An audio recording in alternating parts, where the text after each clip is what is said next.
Voilà, je crois qu'on est en ligne.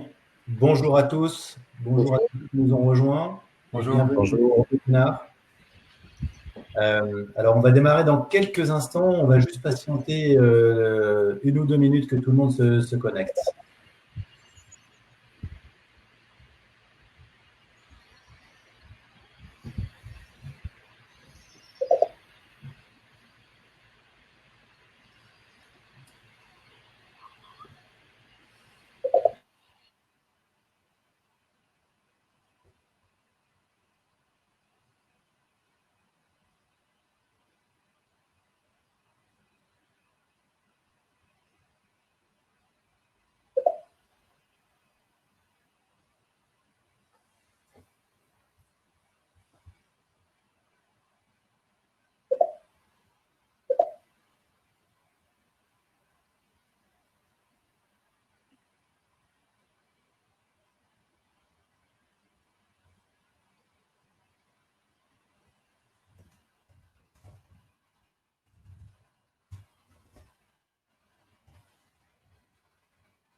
Ok, allez, il est 14h02. On va démarrer pour ne pas faire perdre de temps à qui que ce soit et ne pas perdre de temps dans ce webinaire où on a beaucoup de choses à partager avec vous. Donc, bonjour à tous, bienvenue dans ce webinaire.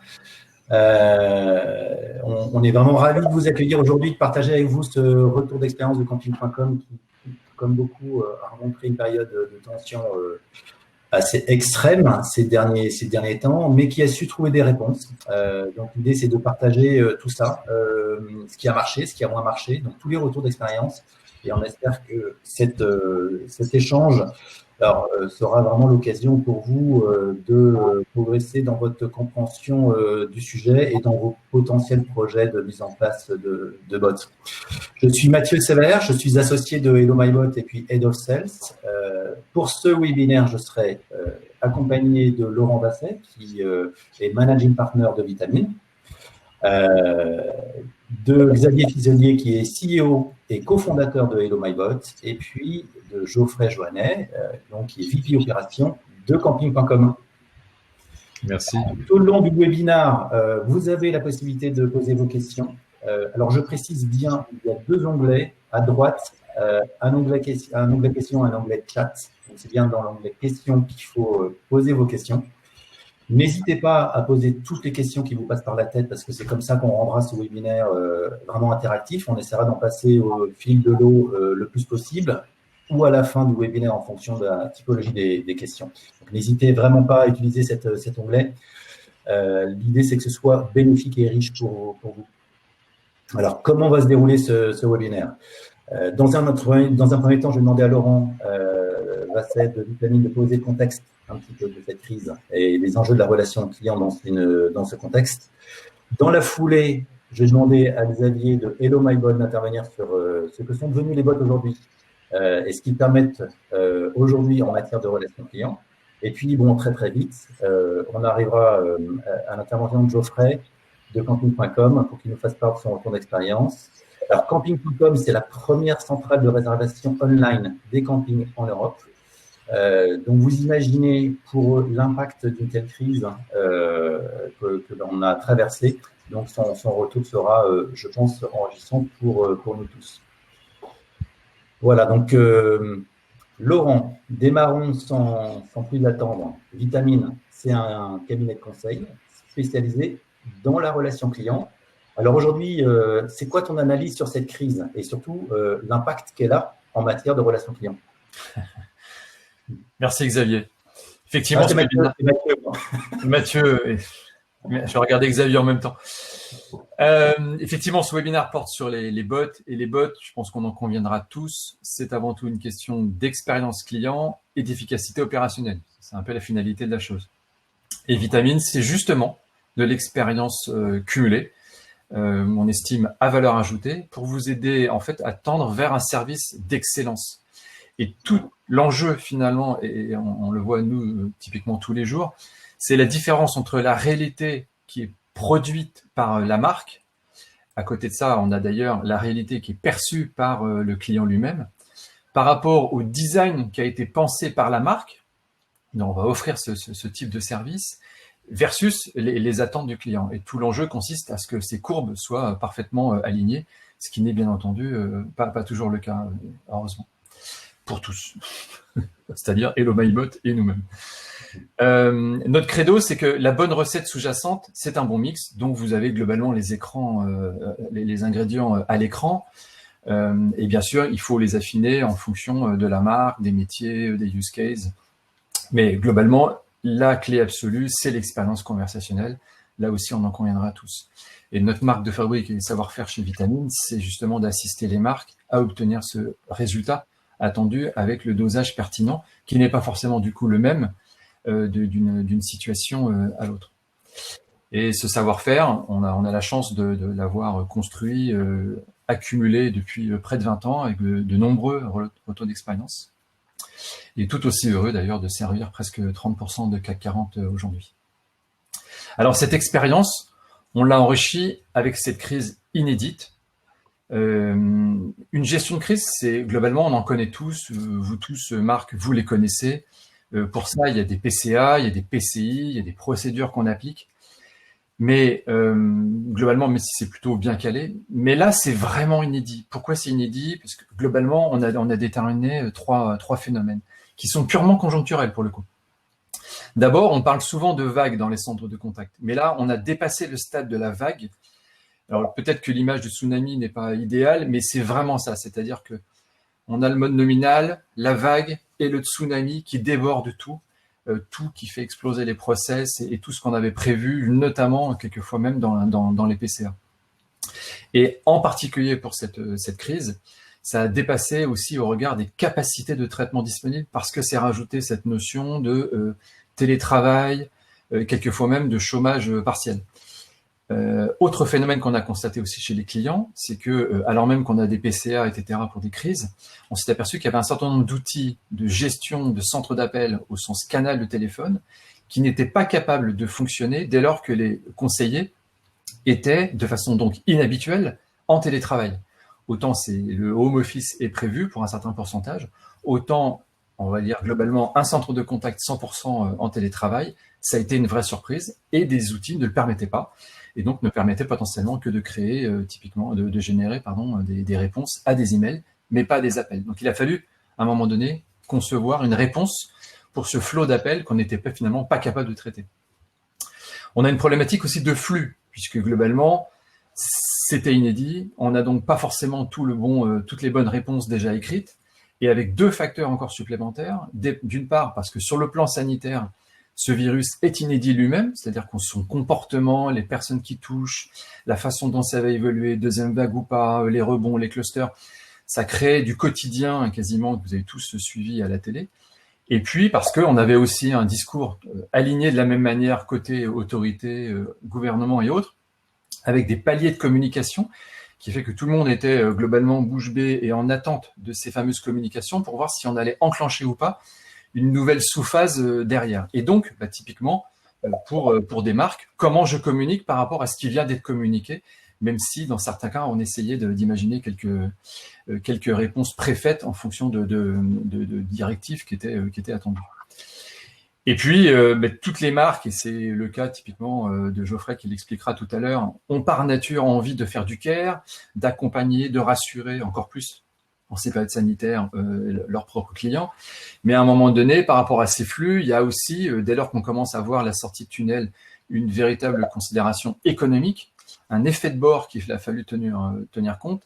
Et donc, on commence du coup, à un moment donné, à parler de flux à valeur ajoutée et moins de valeur ajoutée. Il y a du care, mais il y a aussi le business. Et donc, il faut commencer peut-être à imaginer des niveaux de réponse différentes selon les cas. Mais tout en sachant, et Geoffrey en reparlera aussi tout à l'heure, qu'il faut quelquefois passer par la case care pour pouvoir faire une transformation, une commande, un lien économique dans la foulée. Comme pour le télétravail, on s'est tous aperçus qu'il y avait finalement un accélérateur, un catalyseur qui a représenté cette crise pour les bots. D'abord, autre clin d'œil pour Geoffrey, qui a connu l'expérience chatbot, callbot il y a 5 ans. La technologie aujourd'hui est mature, il y a beaucoup de retours de l'expérience sur le marché, et globalement, même si on sait que tout ça c'est une recette, la techno, elle est là. Des use cases, on avait des clients qui avaient déjà des projets de bots, ils y réfléchissaient, etc. Là, on a accéléré, paf, il a fallu les mettre tout de suite en place. Et d'autres ont créé des nouveaux use cases. Je vous parlais tout à l'heure, je ne suis pas capable de traiter les appels. Comment est-ce que je fais pour transformer des appels en email que du coup, mes téléconseillers vont pouvoir répondre? Et puis, on a quand même aussi une particularité de mise en œuvre dans le cadre des bots, c'est que c'est typiquement une techno, un service qui est déployé en mode agile avec des notions de MVP, un apprentissage où on met en production, contrairement à d'autres types de projets, dès 50-60% de taux d'efficacité au sens du moteur, des algorithmes, etc. Et dès la mise en prod, on affine, on ouvre quelques heures, on affine avec du réel et on monte crescendo, ce qui veut dire que ça se met en place très vite, vraiment avec toute l'efficacité du mode agile. Après, une fois qu'on va commencer un petit peu à tous à sortir la tête de l'eau, et c'est le cas maintenant, de cette réponse rapide, ciblée, un peu en mode pompier, il va falloir maintenant construire quelque chose d'industriel, renforcer un peu les bases, mais aussi on a des très bonnes surprises, des retours de comité de direction, etc., qui nous disent « Ah bah on n'imaginait pas, on voit que c'est super bien, et du coup bah, peut-être qu'on peut travailler maintenant sur d'autres use cases, étendre finalement à d'autres branches du SVI pour le callbot, d'autres usages dans le cadre d'un chatbot, et puis plus largement, pourquoi pas même sur la partie téléphonie, remplacer la totalité d'un SVI. » Voilà. En tout cas, si on se répète, il y a beaucoup de cas pour se faire. Bon, si je comprends bien, Laurent, l'une de vos missions principales, tu l'as dit, donc c'est d'accompagner les marques sur leur stratégie en matière de relations clients. Pour le coup, Xavier, le métier de Hello My Bot, c'est de mettre en place vraiment véritablement ces solutions. Et concrètement, ils sont mûrs, ces agents virtuels, pour aider les marques à communiquer? S'ils sont mûrs, je ne sais pas. En tous les cas, on les entraîne pour. C'est vraiment l'objectif aujourd'hui lorsque l'on met un assistant virtuel en place. C'est oui, de le faire mûrir, de le faire grandir avec l'entreprise. Et ça se fait aussi grâce aux clients qui leur parlent. Pour vous présenter un petit peu le Hello My Bot, je vais être assez rapide parce que je crois que le plus important est le témoignage de Geoffrey sur le sujet, mais d'avoir une expérience réelle, je crois que c'est sur cette base qu'on a basé aussi le webinaire. Mais depuis le départ, ce que l'on cherche vraiment à faire, c'est de créer des assistants virtuels. Alors, ça va vous paraître très simple, mais qui écoutent, comprennent et répondent aux interlocuteurs. Et en fait, c'est la mission d'un assistant virtuel. C'est vraiment d'écouter. Là, c'est d'écouter ou de lire par écrit ce que la personne a dit, de comprendre ce qu'elle a dit et de lui répondre. Et aujourd'hui, on est capable sur des sujets assez simples et de plus en plus compliqués, voire de plus en plus compliqués, de tenir cette promesse. Alors, je vais quand même juste dire qu'est-ce qu'un assistant virtuel. Je sais que la plupart, vous connaissez, vous savez ce que c'est, mais ce qui est très important sur le système que nous, on utilise, que l'on a mis en place, c'est un système vraiment cross-canal, omnicanal, c'est-à-dire on est capable de créer et de gérer les conversations sur un même outil, et cet outil permet de diffuser soit sur téléphone, soit sur enceinte connectée, soit sur messagerie, tout type de messagerie, que ce soit des messages, des web chats, webbox, enfin il y a des chatbox, on entend différents systèmes sur une page web, mais aussi sur les enceintes connectées, que ce soit Alexa ou Google Assistant et les callbots par téléphone. Et ça, en appel entrant comme en appel sortant.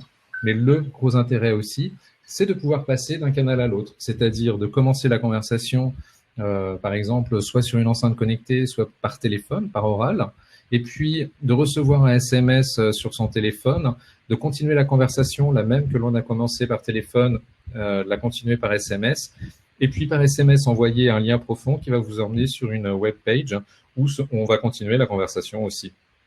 Donc l'omnicanalité, aujourd'hui, c'est l'un des points forts d'un système comme le nôtre. Et ça, c'est aussi dans toutes les langues. Donc c'est très, très, très pratique. Donc pourquoi on fait ça aussi, pourquoi nos clients veulent faire ça?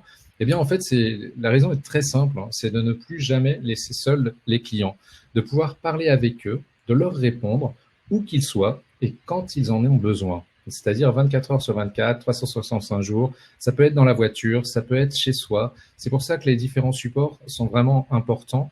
Et tout ça, si on arrive à l'intégrer avec les systèmes d'information de l'entreprise, eh bien, ça fait une solution qui est très puissante et qui permet d'être en contact avec le client, soit dès le départ, soit pour du support. Donc vraiment de la relation client assistée.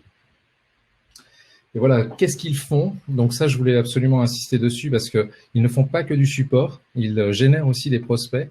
Il y a différents types de scénarios que l'on peut mettre en place, des cas d'usage qui peuvent être très différents les uns des autres. On peut imaginer de faire de la préqualification, on peut imaginer de générer des prospects, on peut faire du support interne, externe, on peut convertir aussi des prospects en clients. Enfin, il y a un nombre de cas d'usage extrêmement fort. Il faut seulement bien y réfléchir. Et donc, juste très très rapidement, le savoir-faire, c'est d'arriver à faire ces bots d'une manière la plus efficace possible, avec aussi un contrôle et un entraînement très fort, puisque on va avoir des déceptions parce que c'est obligatoire, c'est quasiment obligatoire, c'est très rare d'arriver à faire un bot à 100% efficace dès le premier coup. On peut arriver à être très proche d'une très bonne satisfaction. Il va falloir le tester, il va falloir le mettre. On va pas avoir pensé à tous les critères. Donc l'objectif, c'est définir le cas d'usage.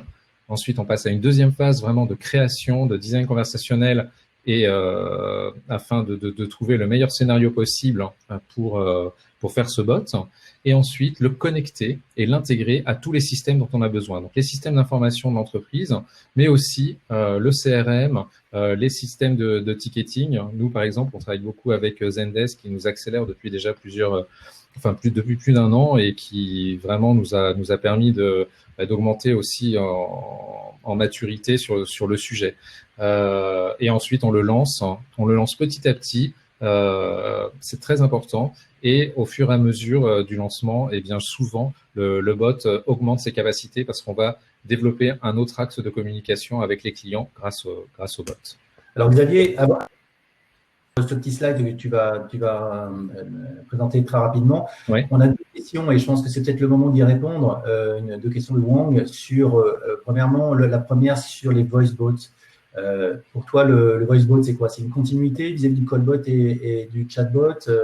Oui. Est-ce que c'est vraiment demandé par les clients? Comment ça se positionne? Est-ce que ça va remplacer les callbots? J'ai vu la question, justement, je disais que j'y répondrais en direct parce que je pense que c'est très important. La différence pour nous entre le voice bot et le callbot, c'est plutôt le support. On appelle, mais c'est pas obligatoirement une bonne définition. Nous, on appelle voice bot tous les bots qui sont sur le vocal, mais sur les enceintes connectées ou les objets connectés. Donc pour nous, c'est plus un voice bot, et le call bot ou phone bot, c'est plus sur le téléphone. Alors, je ne pense pas obligatoirement que le voice bot va remplacer, parce qu'on ne remplacera jamais le téléphone ou la partie téléphonique. Je pense que ça va être compliqué. En revanche, le voice bot, on le voit non seulement avec nos clients, mais aussi au travers de différentes expériences dans le monde. C'est quelque chose qui est en train d'évoluer à une très très grande vitesse, et on va parler aussi de plus en plus avec des objets dans sa voiture, avec son frigo, son micro-ondes, etc., etc. Donc le voice bot a, à mon avis, un bel avenir, mais comme tous ces nouveaux médias, enfin ces nouveaux supports, eh bien il faut un peu de temps. Question, si tu peux nous faire une réponse assez rapide, vraiment en quelques secondes. C'est une autre question de langue. Pour un bon assistant, multicanal, appel sortant ou entrant, il faut-il maîtriser le NPL, le speech to test et le TTS? Et peut-il répondre en dehors de l'arborescence qui est définie au départ, des scénarios et des Q&A? Alors, Non, je vais dire un non catégorique, mais en fait, c'est pas tout à fait vrai.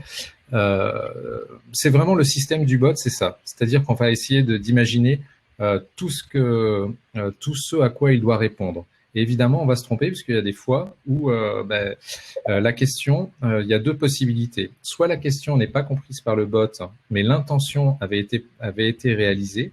L'intention avait été faite, on avait la réponse à la question, sauf que le bot n'a pas compris parce que la personne s'est exprimée d'une autre façon ou a été mal comprise. Donc là, on a juste à dire sur notre plateforme d'entraînement, écoute, ça, on savait y répondre. Quand tu as dit ça, ça voulait dire ça. Et puis après, il y a une autre possibilité, c'est que l'intention n'existait pas, le bot ne savait pas. Et il faut savoir que le bot, c'est vraiment le truc le plus bête et méchant possible qui existe sur Terre. C'est-à-dire que ça ne comprend rien. Ça ne comprend que parce qu'on lui a appris des intentions et qu'on a essayé d'imaginer tout ce qui allait se passer. Mais ça n'invente pas, ça ne peut pas aller chercher sur des choses sur lesquelles il n'y a pas d'information. Donc voilà, je ne sais pas si j'ai bien répondu à la question, mais c'est exactement le système. Très bien. Alors, Xavier, là, tu nous as présenté Hello MyBot et un jour, là, tu reçois un appel. C'est Geoffrey Joannet de camping.com. Et Geoffrey, quand tu contactes Xavier, la situation, elle est déjà un peu tendue. Alors, est-ce que tu peux nous raconter ça? Exactement. Donc, un soir, j'appelle Xavier. Pourquoi? Puisqu'on est le 16 mars. Et je pense que vous en souvenez très bien, c'est le jour où le confinement vient d'être annoncé. Alors, pour nous, toute une nouvelle série de questions. Et pour les clients aussi, c'est déjà, est-ce que je vais pouvoir partir en vacances au mois d'avril, au mois de mai? Est-ce que je vais pouvoir profiter des parcs aquatiques qui sont dans les campings? Est-ce que je vais pouvoir aller à la plage avec mes enfants? Est-il dangereux tout simplement même de partir pendant la pandémie? Si je décide d'annuler mon séjour, quelles sont les conditions? Est-ce qu'on va me rembourser éventuellement du fait qu'il y a une pandémie dans le pays? Et si on voit un peu plus loin, cet été, est-ce que je vais pouvoir partir en vacances? Puisque là, aujourd'hui, on est en mars, mais qu'est-ce qui va se passer éventuellement en juin, juillet, août?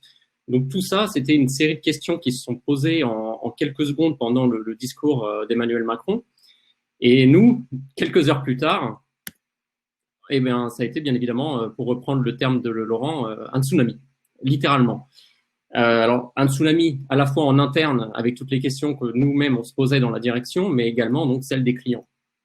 Et pour mettre quelques chiffres sur cette vague assez impressionnante, alors, d'un point de vue business, comme tous les acteurs du tourisme, on a eu une grosse chute en fait des appels liés aux ventes, à la réservation. Donc pour nous, ça a été très violent le premier jour. Et en parallèle, ça a été une très très forte augmentation du flux que nous on appelle support, donc la relation client. Qu'est-ce qui va se passer avec ma réservation? Qu'est-ce que je vais faire? Est-ce que vous avez plus d'informations éventuellement sur une réouverture éventuelle? À quelle date? Bien évidemment, on n'avait pas réponse à ces questions-là. Et le temps passe, il y a de plus en plus d'incertitudes, de plus en plus de questions, et on finit, nous, donc chez campings.com, par tourner quotidiennement à 8000 appels par jour, donc ce qui est considérable, et comme si ça ne suffisait pas, 500 emails également quotidiennement qui venaient s'ajouter dans notre backlog. Donc ça fait un flux entrant de 8500 par jour, ce qui c'était du jamais vu pour nous, même dans les plus grosses périodes de l'année où on fait beaucoup de ventes pour juillet-août notamment. Des chiffres comme ça, on ne les avait encore jamais vus. Bien évidemment, on est en pleine crise. Qui dit crise dit incertitude. En plus de ça, on était tous en télétravail, donc recrutement impossible. Je pense que personne n'avait envie de faire des entretiens pendant la pandémie. Et en parallèle, nous, le call center avait été donc transféré en télétravail. Donc pour tout ce qui est formation, c'était très délicat. Mais au-delà de ça, on avait vraiment une crainte par rapport à la santé du business, donc le recrutement devait être gelé, bien évidemment. Ce qui fait que très rapidement, on s'est retrouvé à moins de 10% en fait d'appels décrochés au call center, donc ce qui était bien évidemment catastrophique pour la relation client. Et c'est donc dans ce contexte-là que j'ai pris mon téléphone et que j'ai appelé Xavier pour un appel au secours, en disant que voilà, il faut très vite trouver une solution à ce flux. Il faut que je puisse l'automatiser et l'industrialiser, puisqu'aujourd'hui, en seulement quelques semaines, mon backlog commence à atteindre un chiffre assez impressionnant, quoi. On est monté jusqu'à 9000 demandes. Donc voilà, c'était le contexte et une situation également urgente, non pas également pour le business, donc en plus de la situation des clients, c'était un enjeu business, c'est-à-dire j'ai, comme je l'ai expliqué tout à l'heure, un flux commercial et un flux support. Bien évidemment, le flux support étant complètement saturé, ils débordent sur le flux commercial, donc c'est-à-dire les agents commerciaux qui étaient là pour faire des réservations au téléphone avec les clients. Alors, il y en avait quand même, des gens qui étaient plutôt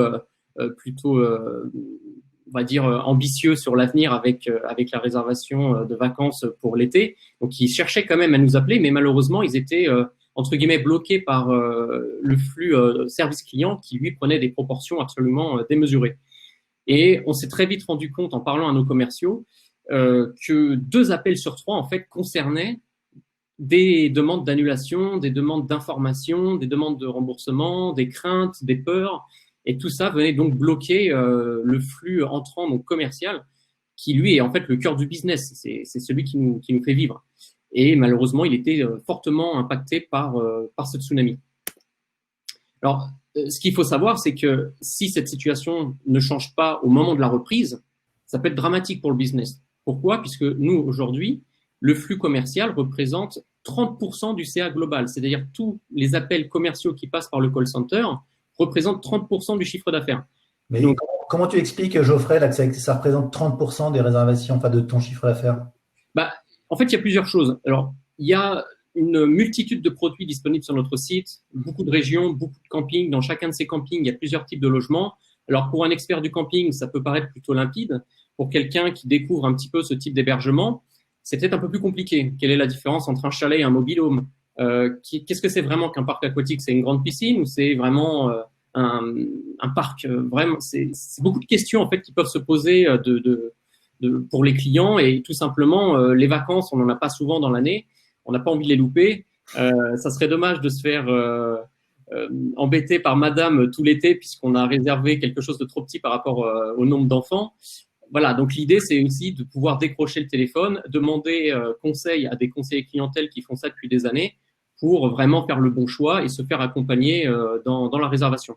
Et donc, c'est ça qui explique, entre autres, ce chiffre de 30%.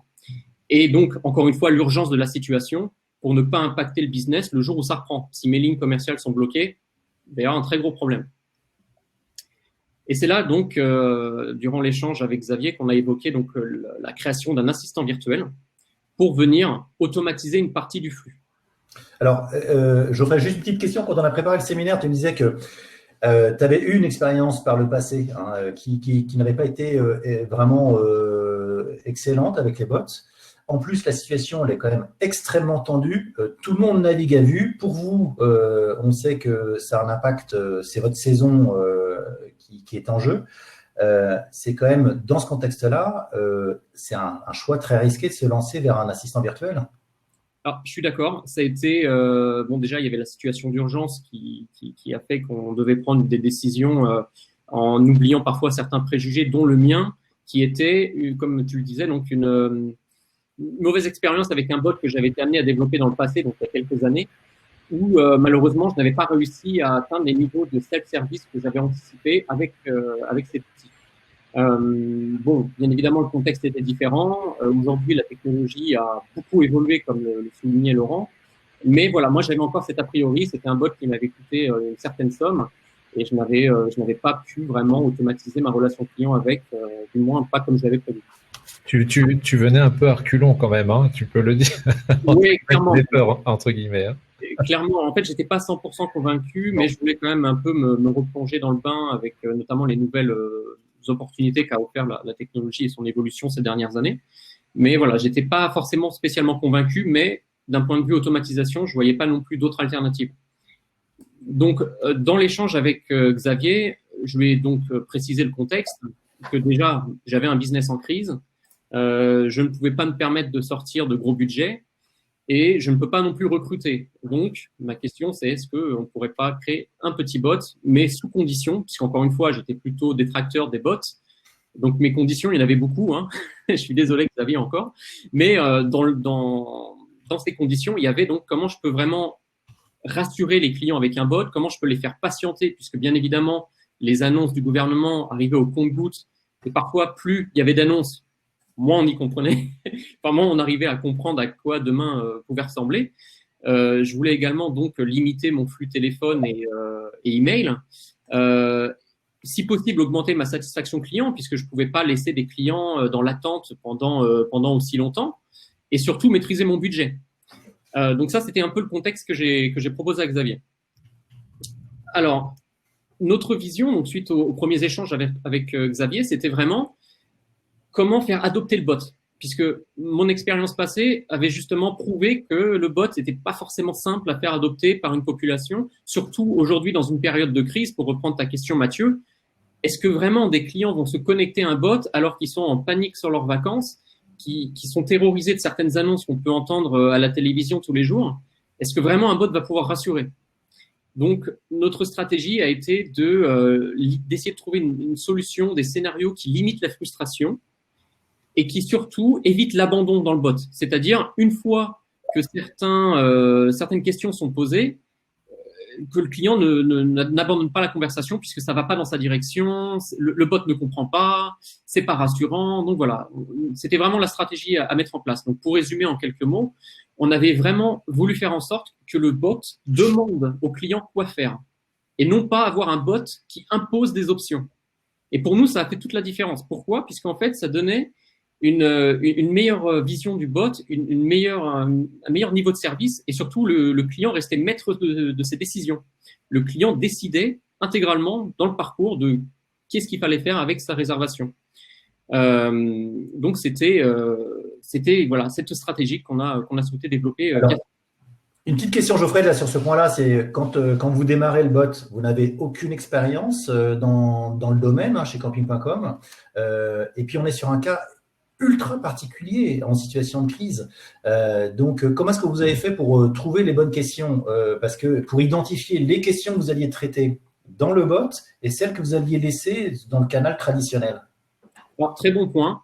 C'est vrai que le plus difficile peut-être au début a été d'imaginer qu'est-ce qu'on va bien pouvoir lui faire répondre à ce bot. Il y a beaucoup de questions, il y a beaucoup d'incertitudes. Comment trouver un peu les bons scénarios en fait pour avoir les premiers échanges. Alors, on s'est basé sur la data, tout simplement. On a regardé donc les flux entrants quotidiens, donc qui étaient des milliers d'emails et des milliers d'appels téléphoniques. Nous, tous ces appels, on les log. Ça nous permet de générer des motifs de contact et voir quelles sont les proportions de ces motifs de contact. Et c'est ça qui nous a permis de construire les premières branches du bot, les premiers échanges, les premiers messages ont été basés en fait sur cette data. Également sur des expériences personnelles, puisque je pense qu'on a tous été victimes, entre guillemets, d'annulation de vols, de trains, d'hôtels. Et on a tous appelé ces derniers temps des services clients dans le tourisme. Il y a des activités, enfin, il y a des réponses qui nous ont plu, d'autres pas du tout. Donc voilà, c'était aussi basé sur une expérience personnelle, mais principalement sur la data qu'on récoltait, donc notamment via Zendesk. On travaille avec cet outil pour voir au quotidien quelles étaient les demandes. Ok, donc finalement, toutes les datas qui sont collectées, alors peut-être pas formalisées et sous forme de statistiques précises, mais toutes les données que l'on peut collecter au niveau du call center, en fait, sont des données riches qui permettent en fait d'extrapoler et d'envisager le design du bot et des questions qui vont être traitées dans le scénario. Exactement. On n'a pas voulu faire ça par intuition. On a souhaité le faire avec un backup data. On voulait quelque chose de solide, puisque encore une fois, faut pas oublier que le business était quand même en difficulté. Négocier un budget bot, c'était pas non plus quelque chose d'aisé au début. Donc, il fallait pas se planter. Il fallait pas que je revienne vers mon board en disant, bon, bah, on a fait le bot, ça n'a pas fonctionné. Donc, il fallait vraiment, Pour autant, excuse-moi, Geoffrey, pour autant, j'imagine que tout n'a pas été parfait, qu'il y a eu des endroits où vous êtes trompés, où nous nous sommes trompés d'ailleurs. Il y a une question de Yannick qui dit j'imagine que si vous êtes là, c'est que tout s'est bien passé. Oui, alors globalement, à la fin, tout s'est bien passé, mais bien sûr, il y a une phase d'apprentissage. Est-ce que tu peux nous faire part de ton retour d'expérience là-dessus? Oui, alors, on va dire la principale chose que je n'avais pas forcément anticipée, c'était combien de temps allaient passer les gens sur le bot, combien de temps ils étaient prêts à passer sur le bot. Et quelque chose que je n'avais pas forcément anticipé, c'était les questions ou les réponses proactives suite à un premier échange. C'est-à-dire quelqu'un qui me pose une question sur les conditions d'annulation, peut-être qu'au final, il veut plus partir puisque je l'ai rassuré, sauf qu'en parallèle, je propose pas une branche pour parler de l'accès aux piscines, de l'accès au restaurant, de l'accès aux plages. Donc ça a été un petit peu les premiers points de friction qu'on a pu rencontrer dans le parcours du bot. Donc bien évidemment, avec Xavier, donc j'avais une condition data, donc il m'a beaucoup accompagné sur l'aspect data pour notamment calculer le taux de satisfaction des différentes branches du bot, qui nous ont donc permis d'aller pousser toujours plus loin la conversation.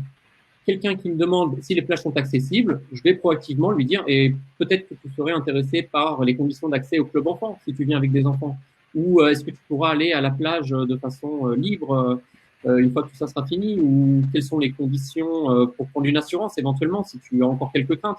Donc tout ça, c'est développé via la data. Et ça a été d'ailleurs, enfin non, on reviendra sur ce point plus tard, mais c'était très impressionnant puisque on voyait que les clients passaient autant de temps sur le bot qu'avec nous au téléphone quand ils arrivaient à entrer en contact avec nous.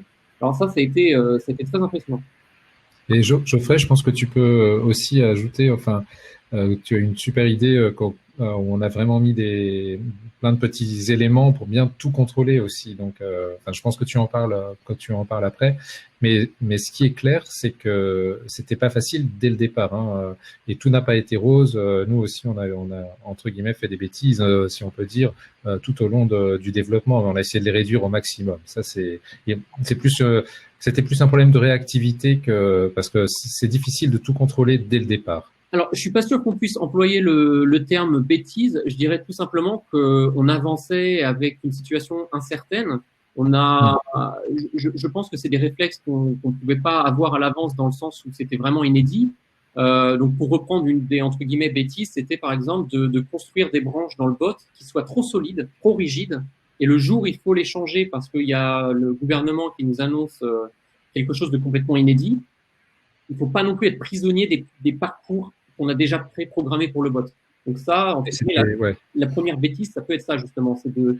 Mais ouais, c'était plus de notre côté où on avait fait des bêtises entre guillemets. Enfin, je sais pas des bêtises, mais c'est où oui, on n'avait pas tout anticipé, même de notre côté. Hein, c'est ça. Mais ce que tu viens de dire, c'est vraiment sûr, c'est on découvre systématiquement les bots à l'usage. Exactement. Donc c'est pour ça, Laurent tout à l'heure parlait de MVP, de la technique agile. Enfin, on peut appeler ça également le lean pour ceux qui sont intéressés par ce genre de sujet. Alors 100% d'accord. C'est, je pense, la base. C'est de pas chercher à tout déployer d'un coup, de pas chercher à vouloir changer le monde dès demain avec le lancement du bot. Il faut collecter de la data, il faut collecter des retours clients, et c'est ça justement qui va permettre d'avancer efficacement plutôt que de tout vouloir jeter d'un coup en production. Laisse avancer, Geoffrey, parce qu'on t'a ralenti. Finalement, tu risques de ne pas être dans le timing à cause de nous. Alors, je me dépêche. Alors, il y avait donc une autre condition qui était la compatibilité desktop et mobile. Pourquoi ? Puisque après chaque discours d'Emmanuel Macron ou d'Édouard Philippe, explosion encore un tsunami en fait de volume entrant. Pourquoi ? Parce que je pense clairement que les gens étaient en train de regarder la télévision avec le téléphone dans la main en se disant mais c'est pas possible ce qu'ils sont en train de dire, qu'est-ce qui va se passer avec mes vacances ? Et donc là, très clairement, il y avait besoin d'une version mobile qui a très bien fonctionné et on voyait des pics d'activité vraiment forts suite aux annonces du gouvernement. Et on avait donc, suite à ces annonces, suite à la data, inclus quasiment 40 scénarios liés au Covid. Donc, c'est-à-dire de la réassurance client sur la partie commerciale, c'est-à-dire ceux qui voulaient réserver mais qui n'étaient pas forcément très rassurés avec ce genre d'annonce du gouvernement, ceux qui avaient déjà une réservation et qui étaient un peu perdus par rapport à tout ce qui s'était dit, restriction de circulation, combien de temps, combien de kilomètres, je comprends plus rien, piscine ou pas piscine, plage, pas plage, zone verte, zone rouge, si moi je suis dans une zone verte, est-ce que je peux aller en zone rouge ? Enfin, beaucoup de questions. Donc tout ça s'est transformé en scénario au quotidien et donc avec une priorité sur le mobile. Je vois effectivement quelqu'un qui réagit sur le mobile first dans le chat, absolument d'accord, surtout dans ce genre de situation. Les gens étaient vraiment, je pense, collés à leur mobile quand il y avait les annonces du gouvernement. Et ça, le fait d'avoir un bot responsive nous a beaucoup aidé. Alors, dans les mises à jour en fait quotidiennes, ce qu'il faut prendre en compte aussi, c'est et encore une fois, je remercie Xavier, je vois qu'il commence à rigoler sur l'écran et il voit où je veux en venir. C'est que après chaque discours, donc qui parfois pouvait se terminer assez tard, à 21h par exemple, avec les discours d'Emmanuel Macron ou d'Édouard Philippe, eh ben, on travaillait toute la nuit à reprogrammer le bot en disant bon on va effacer tout ce qu'on vient de dire et on va reconstruire une nouvelle branche qui correspond aux nouvelles directives du gouvernement sur les campings notamment, sur l'hôtellerie, sur les restaurants. Et donc on avait notre petit calepin pour prendre les notes pendant le discours. On essayait, nous, d'un point de vue business, voir qu'est-ce qu'on pouvait faire demain suite à ces annonces. Un petit coup de téléphone à Xavier assez tard la nuit pour dire ça y est, je crois qu'on est prêt, je te prépare un scénario et on le met en avant demain matin. Et en fait, c'était incroyable puisque le lendemain matin, 9h, nos clients pouvaient demander des questions sur le discours d'Édouard Philippe qu'il y avait eu la veille. Et encore une fois, je pense qu'il y avait quelques clients qui n'étaient pas forcément à l'aise avec l'idée d'un bot pour parler de leurs réservations et de leurs vacances. Et on avait même prévu une branche sur les détracteurs du bot. C'est-à-dire, non, mais posez-moi vos questions. J'ai appris par cœur le discours d'Édouard Philippe hier. Allez-y, je vous écoute, je peux vous aider. Et du coup, on avait une branche qui était là pour expliquer aux gens que le bot était programmé. Je pense que beaucoup se sont demandé comment d'ailleurs. Mais en tout cas, ils pouvaient répondre aux questions très récentes. Ça, c'est vraiment la clé. C'est vraiment la clé, c'est que finalement, peut-être qu'il y a 3-4 ans, il y a eu des expériences négatives vis-à-vis des bots. Mais le point clé, c'est qu'on a un peu l'impression que le bot est de l'outil magique qui va résoudre le service client et répondre à tout. Donc, comme tu le disais, Xavier, tout à l'heure, c'est pas tout à fait exact. Et si je comprends bien, dans la réussite du bot de camping.com, c'est la réactivité et c'est l'écoute permanente qui ont permis vraiment de coller aux besoins et de participer à la résolution de la crise. C'est exactement ça. Je crois que c'est vraiment indispensable. Quand je disais tout à l'heure qu'un bot est vivant, dans le sens qu'il évolue, il est évoluant, on va dire. Si personne ne le fait évoluer, ni l'entreprise, ni le fabricant de bots, eh bien, je pense que c'est voué à l'échec, en fait. C'est un peu comme si c'était quelqu'un de non? Ah oui. Non, mais... oui, parce qu'en fait, il redirige quand même beaucoup de conversations aussi sur l'équipe. Enfin, tu vas en parler après, mais il y a beaucoup de bots qui sont là pour rediriger à la bonne personne aussi. Le but du jeu n'est pas de remplacer l'équipe. Hein. Alors, je fais juste référence à une question que je viens de voir de Yannick sur le chat. Il demande si notre bot transcrivait mieux en fait le discours du gouvernement que... En fait, j'ai presque envie de dire oui, puisque ce qu'on s'est forcé à faire avec ce bot, c'était de rendre un peu plus humain, un peu plus compréhensible certaines annonces qui étaient parfois très très vagues. Donc oui, effectivement, je pense que dans certains scénarios, on a peut-être fait mieux que ce qu'on pouvait écouter en temps réel pendant le discours. Alors pour ce qui est des résultats, donc pour parler un peu plus de chiffres, on est monté jusqu'à 900 consultations par jour. Alors, j'ai personnellement été très surpris puisque, encore une fois, j'avais des a priori sur le taux d'adoption des bots. Donc là, ça a prouvé que j'avais tout simplement parfaitement tort. Donc, 900 consultations par jour avec une durée moyenne de 15 minutes. Et ça, encore une fois, c'est une durée moyenne. C'est-à-dire que les lendemains d'annonce du gouvernement, j'ai vu des sessions à plus de 20 minutes. Pourquoi? Donc là aussi, parce qu'on avait un bot qui était ultra complet avec beaucoup de branches et qui proactivement allait suggérer du contenu aux clients. Mais ça prouve encore une fois qu'il était adopté. On n'est pas sur un bot, les clients se connectent et au bout de 2 minutes, ils se disent « mais qu'est-ce que ça va m'apporter ?» Non, là, au contraire, ils étaient très satisfaits et ça s'est vu donc justement par le taux de satisfaction post-échange avec le bot qui était supérieur à notre taux de satisfaction email. Donc, c'est-à-dire que le bot arrivait à faire un meilleur service que le flux email. Bon, bien évidemment, le contexte, il joue un petit peu un rôle dans le sens où par email, vu qu'il y en avait plusieurs centaines par jour, il y avait un temps d'attente assez conséquent, alors que le bot était là pour répondre H24, 7 jours sur 7, mise à jour en temps réel avec les annonces du gouvernement, alors qu'avec la team email, c'était peut-être un peu plus long, puisque bien évidemment, il faut former les agents, il faut s'assurer que tout le monde ait bien compris, il faut le temps de pouvoir répondre à l'email, donc tout ça prend du temps, alors que le bot était, lui, déjà préprogrammé. Et donc, ce flux s'est transformé en fait en heures. Donc, je me suis amusé à calculer les heures de communication économisées par le bot. Et en fait, on montait facilement quotidiennement à plus de 100 heures. Alors, 100 heures, avec une petite calculette, on peut vite se rendre compte que ça représente une équipe de 10 personnes quotidiennement. C'est-à-dire que pour répondre à ces questions, il aurait fallu que je recrute 10 personnes en plus pour ce flux.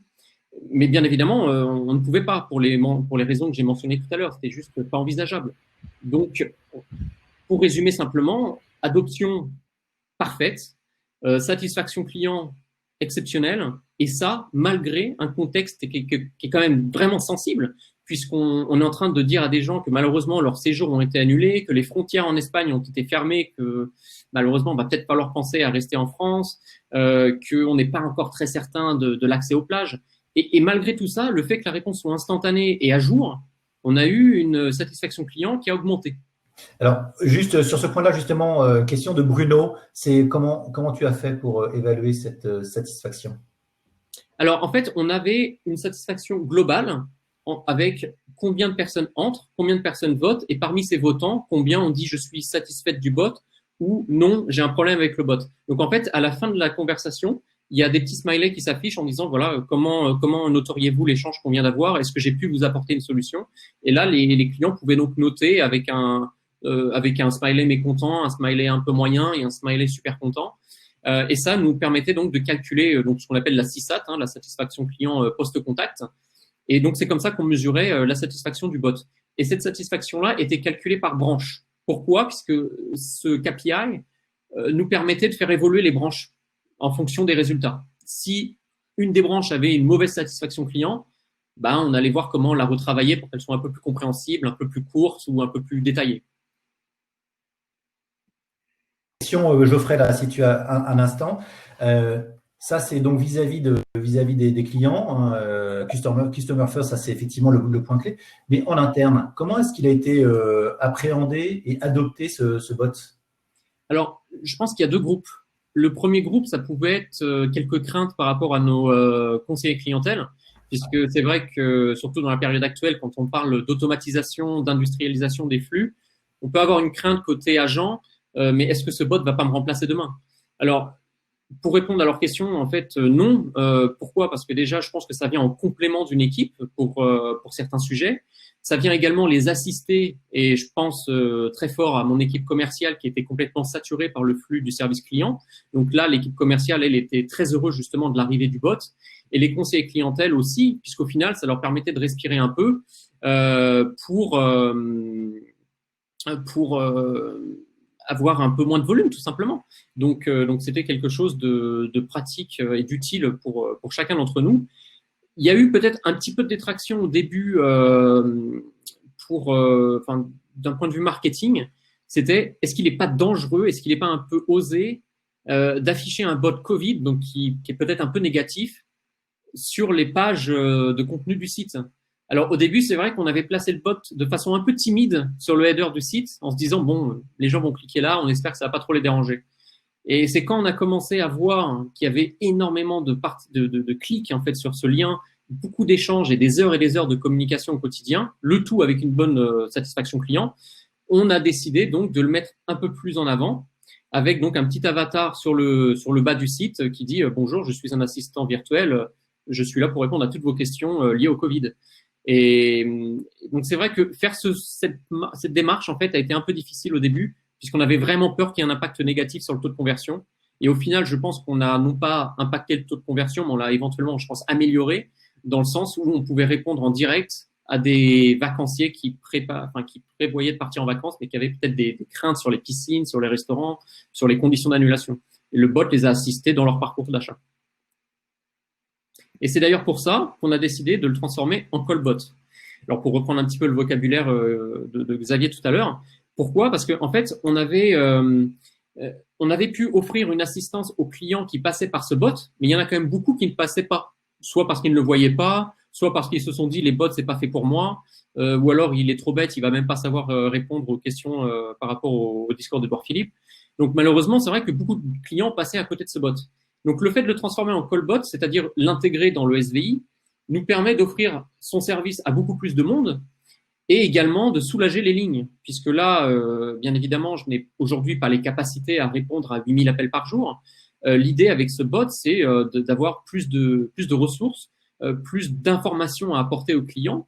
Et entre un taux de décroché qui est mauvais et qui reste mauvais pendant la crise, autant avoir un bot qui est en plus très intelligent maintenant, qui arrive à répondre à la majorité des questions liées au Covid et aux nouvelles branches qu'on a ajoutées entre-temps, qui sont des branches commerciales, sur l'utilisation des avoirs qui ont été générés conformément aux annonces du gouvernement, sur les nouvelles politiques d'annulation. Donc tout ceci a vraiment permis de s'imaginer un bot V2, un bot qui sache parler. Alors, Xavier m'avait proposé l'idée il y a quelques temps. Alors, encore une fois, hein, je suis peut-être un peu vieux jeu, mais j'étais pas forcément d'accord. Je me disais, mais non, c'est complètement fou. Comment un bot va pouvoir répondre à des questions Covid? Et en fait, bah si, avec tout le travail qu'on avait fait en amont sur les différentes branches, on avait donc connecté, on avait la possibilité de connecter ce bot au SVI. Alors, on n'a pas remplacé le SVI, on l'a simplement optimisé, c'est-à-dire on a rajouté des branches spécifiques au Covid et spécifiques aux questions actuelles qui, elles, sont aujourd'hui générées par le bot. Donc aujourd'hui, on va pouvoir traiter beaucoup plus de volume et répondre à beaucoup plus de questions et rassurer encore une fois un maximum de clients et limiter notre backlog email et le flux d'appels entrants. Il faut savoir que, juste une petite précision technique et qui répond aussi à une demande sur le chat, le bot peut s'intégrer dans un SVI sans remplacer tout un SVI. C'est pas du tout notre objectif de remplacer tous les SVI, hein, au contraire. Mais sur certaines branches, eh bien, ça peut être très intéressant de mettre le bot et après, il faut juste savoir à quel moment il redonne la parole à un téléconseiller, à un assistant. C'est des choses c'est des scénarios qui se mettent en place entre le call center, le client et le bot. Exactement. Donc l'idée n'était pas de le remplacer, le fameux SVI, c'était simplement de le rendre plus performant et d'augmenter ses capacités de réponse. Et les débordements surtout, les débordements qui sont ingérables. Donc, oui, absolument. Alors, d'ailleurs, juste une dernière parenthèse. On avait au début donc peut-être un peu de détracteurs en interne sur l'idée de diffuser un bot sur le site. Aujourd'hui, en fait, les résultats sont très bons et je pense que ces détracteurs sont aujourd'hui, comme moi, devenus des ambassadeurs de bots. Et on envisage même de faire un bot 100% commercial, donc c'est-à-dire un bot d'assistance à la réservation. Donc, ça fait partie des projets qui ont découlé de cette crise. Donc, on a beaucoup appris de cette crise et des bots. Et on a donc ce nouveau projet d'assistant virtuel pour aller chercher des logements, découvrir des campings et des nouvelles régions. Mais avant de parler de tout ça, donc rapidement quelques petits conseils si vous souhaitez vous aussi vous lancer dans la création d'un bot. Comme je disais tout à l'heure, hein, utilisez les méthodes agiles, lean, soyez flexible, c'est vraiment la base. Ne cherchez pas à intégrer tout d'un coup. Les scénarios, ça va se créer petit à petit avec la data. Essayez de faire une MVP, donc une version 1, une version bêta, vous l'appelez comme vous voulez, mais l'idée c'est vraiment d'avoir au moins un premier scénario à proposer à vos clients qui va évoluer avec la data. Et surtout, laissez du terrain à la flexibilité. N'essayez pas de faire quelque chose de trop complexe, de trop difficile à briser. L'idée c'est vraiment d'aller chercher de la flexibilité quand vous allez avoir besoin de modifier le bot. Donc les questions qu'on s'était posées, c'était à quoi justement doit ressembler cette V1. Donc on a évoqué ce sujet tout à l'heure, hein. Ne cherchez pas justement à créer une V1 trop complexe. Comment proposer un bot sans effrayer les clients. Alors nous, la technique, ça a été de tout simplement le rendre humain. Et comme je disais tout à l'heure, qu'il soit à l'écoute des clients, que ce soit le client qui donne la directive en fait, que ce soit pas le bot qui décide pour le client. Ça permet un meilleur échange.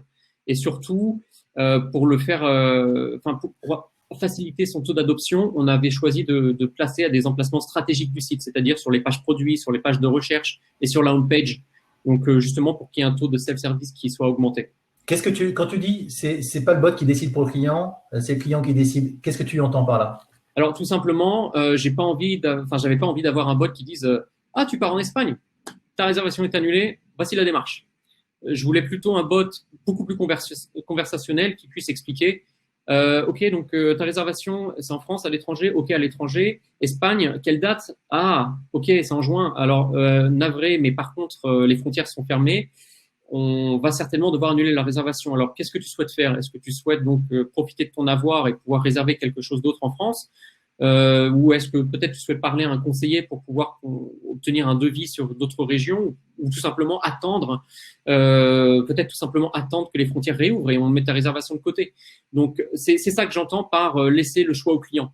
Parce que je pense qu'on a été plusieurs dans ce cas-là. À titre personnel, j'ai eu beaucoup d'annulations sur mes séjours. Et en fait, soit les assistants virtuels ou tout simplement les conseillers clientèle me disaient « Non, monsieur Joannet, votre réservation, faut l'oublier, voici un avoir. » Et mon avis, il est où dans tout ça? Donc voilà, l'idée c'était de pas tomber là-dedans. Et l'autre question qu'on avait pendant le développement, c'était quels sont les KPIs pour mesurer l'efficacité d'un bot? Puisque moi, bien évidemment, j'avais des comptes à rendre suite aux investissements que pouvait représenter le bot. Donc les KPIs, donc comme je l'expliquais tout à l'heure, le taux de participation, la fréquentation du bot, le taux de satisfaction et le taux d'abandon, tout simplement, combien de personnes entrent, combien de personnes sortent en cours de conversation. La durée moyenne des conversations, pour moi, était très importante aussi. C'était un facteur de réussite du bot. On peut en imaginer beaucoup. Hein. Tout ça dépendra du secteur d'activité. Mais voilà, les KPIs seront à définir en fonction du secteur d'activité de chacun. Merci beaucoup Geoffrey pour cette intervention très très riche et je pense qu'il aura été, j'espère en tout cas, intéressante et enrichissante pour tous. On a eu beaucoup de questions.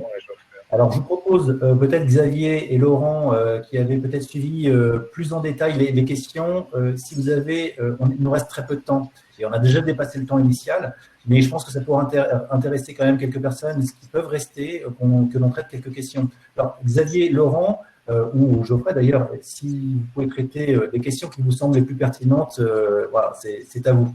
Alors, je suis en train de lire justement. Oui, il y en a une sur une question. Moi, j'en ai une. Bruno, sur le temps de mise en place du Callbot. Ouais. Le temps de mise en place, alors franchement, il a été très rapide. Pourquoi? Parce que quand on a eu l'annonce le 16, j'avais envie de dire qu'il fallait une solution pour le 16. Donc quand j'ai appelé Xavier, je voulais voir aussi combien de temps tout ceci pouvait prendre. Je pense qu'on a mis en ligne, tu me corriges Xavier si je me trompe, mais je pense que les premiers scénarios ont été rédigés, on va dire, dans les 2 à 3 jours qui suivaient les annonces du gouvernement par rapport au confinement. On a fait un petit peu quelques tests sur une version qu'on appelle en QA, hein, tout simplement pour tester. Ouais. Et ensuite, on l'a déployé sur le site, je dirais, un peu moins d'une semaine et demie. Je crois qu'on l'a déployé en 6-7 jours, enfin, en comptant le week-end, exactement. Donc, une semaine et demie Donc, moyennant quelques nuits blanches, bien évidemment, le temps d'écrire tous les scripts. Mais en tout cas, une fois que les scripts sont là, une fois que les différentes branches du bot sont identifiées, ça va très vite en fait. Et encore une fois, merci Xavier et son équipe pour la réactivité. Et il y a un autre point, je pense que la question de Monsieur Amado, de Bruno, combien de temps pour la mise en place du callbot? Alors il faut savoir que la mise en place du chatbot au callbot, ça a été très très très très rapide, encore plus rapide entre guillemets, puisque on utilise le même outil et la même conversation, on fait juste quelques modifications avec qu'on a fait avec Geoffrey pour pouvoir le mettre sous forme de callbot. Mais je crois qu'on a mis moins de temps encore que entre guillemets dans la mise en place du scénario. En revanche, pour les tests, on a mis un petit peu plus de temps. Alors, pourquoi un peu plus de temps? Tout simplement puisqu'il y avait 2 technologies à faire parler entre elles, celle du USB et celle du bot. En plus, avec de la voix, des transferts vers différentes lignes d'USB. Donc, tout ça est un peu compliqué. Mais au final, ça a été plutôt rapide. Mais il faut simplement prendre en compte ce temps d'adaptation pour faire matcher donc, ces 2 univers ensemble. Le plus long, en fait. Le call center a vraiment bien participé aussi. Oui. C'est vraiment super. C'est vraiment un travail entre plusieurs entreprises qui se sont intégrées et ça, c'est génial. Le plus long, en fait, au final, c'était peut-être tout simplement d'adapter les menus, c'est-à-dire là, comment orienter les choix du client avec un menu vocal, tout simplement, et quelle phrase, quels mots-clés utiliser pour la reconnaissance vocale. C'est peut-être ça le plus long, mais au final, ça aussi, c'était assez rapide, hein, parce qu'on avait déjà l'expérience du bot web. Et en plus, on a fait une expérience qui est aussi avec des touches, comme tu disais, c'était pas un IBAN. C'est vraiment, non, mais c'est un point qui est vraiment très important. C'est vraiment un callbot qui est un mix de toutes les technos actuelles entre guillemets. On peut aussi interagir avec sur des choses qu'il ne comprendrait pas de toute façon par le clavier. Il est 14h59, donc il est, je crois, le temps de clôturer ce webinaire. Sauf si vous avez, là je te voyais te pencher vers ton micro, Laurent. Oui, il y avait une question qui vraiment rebondissait bien sur ce que disait tout à l'heure Geoffrey. Est-ce que vous avez fait de la com pour partager et donner de la visibilité aux utilisateurs? Certes, il y a eu des échanges, mais finalement, est-ce que ça a été jusqu'à en faire une opération de communication interne ou si ça n'a pas été fait, est-ce que pour le futur, tu le mettrais en place? Très bonne question. Alors, en fait, il y a eu deux types de communication, je dirais. La première, en fait, c'est quand, avec nos équipes CRM, on communiquait sur les annulations des séjours ou sur les dernières annonces du gouvernement ou nos politiques en matière d'annulation, on mettait un lien vers le bot en disant pour tout complément d'information, n'hésitez pas à aller solliciter notre assistant virtuel. Ça, c'était la première vague de communication, donc destinée aux clients. Ensuite, quand on a été face au tsunami de contacts, notamment par email, et que le backlog augmentait de jour en jour, on a partagé le lien du bot avec une grande majorité des clients qui nous avaient contactés par mail sur des sujets vraiment identifiés comme étant Covid. Pourquoi? En fait, on leur proposait l'alternative, c'est-à-dire vous pouvez rester avec votre demande initiale et un agent y répondra, mais par contre, il va falloir compter un délai assez conséquent en raison du volume. Ou alors, vous pouvez donc échanger avec notre bot qui a été programmé pour répondre à la majorité des questions, annulation, mesures d'hygiène sur place, vraiment, vraiment tout. Et donc, ça a été la deuxième vague de communication via le backlog qu'on avait dans Zendesk. Ok. Ouais. Bon, merci beaucoup Geoffrey pour ce retour d'expérience, pour ce partage. Je crois que c'était vraiment, vraiment super intéressant. J'en ai encore appris malgré les échanges qu'on avait eus déjà pour la préparation de ce webinaire. Donc, c'est pas fini, je pense. Un grand merci à tous les participants d'avoir donné un petit peu de temps, de vous être intéressés à cette expérience. Si vous avez des questions sur quel que soit le sujet, d'ailleurs, n'hésitez pas à vous les adresser à Xavier, Geoffrey, Laurent. Vous avez des adresses email là qui s'affichent. Voilà, je vous souhaite une très bonne après-midi et puis j'espère à bientôt lors d'un prochain partage de témoignages. À très bientôt. À bientôt, merci beaucoup. Au revoir.